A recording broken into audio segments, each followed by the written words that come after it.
मनसे नेते प्रकाश महाजन आणि भाजप नेते नारायण राणेंमधील शाब्दिक वाद चांगलाच पेटलाय। प्रकाश महाजनांनी काल नितेश राणेंवर टीका केल्यानंतर नारायण राणेंनी फेसबुकवरून महाजनांना धमकीवजा इशारा देणारी पोस्ट केली होती। यानंतर प्रकाश महाजन यांना अनेक धमकीचे फोन आले। यात आता प्रकाश महाजन यांनी थेट नारायण राणेंना आव्हान देणारी भाषा केली। राणेंविरोधात त्यांनी दंडस्थ पटले।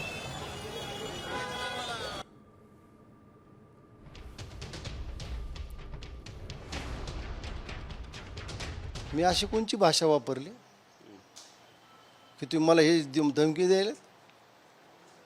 नारायण राणे साहेब, तुम्ही चुकीच्या बेळात हात घातलाय।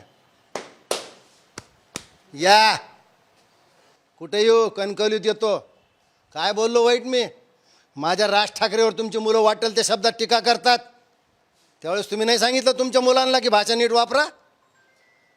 अरे माननीय उद्धवजीवर काय बोलतात नितीश राणे? अरे उद्धव तुमच्या वयाचे आहेत ते। राज ठाकरेला काय म्हणतात तुम्ही? त्यांची ताकद नाही। पण मला फक्त अर्धा तास जाऊ द्या साहेब, नाही तर साहेब मला मी सांग का बघा, तुम्ही मला त्रास दिला ना, मी तर माझी इज्जत जाईल ना साहेब। मला फोन करायचं माझ्या प्लीज नाही ना, मला त्याच्यापेक्षा मी अटॅक येऊन मेलेलं मी कुणाला बोलवलेलं नाही। पण मला जाऊ द्या, मला छत्रपती शिवाजी महाराजांच्या पाया पडायचं।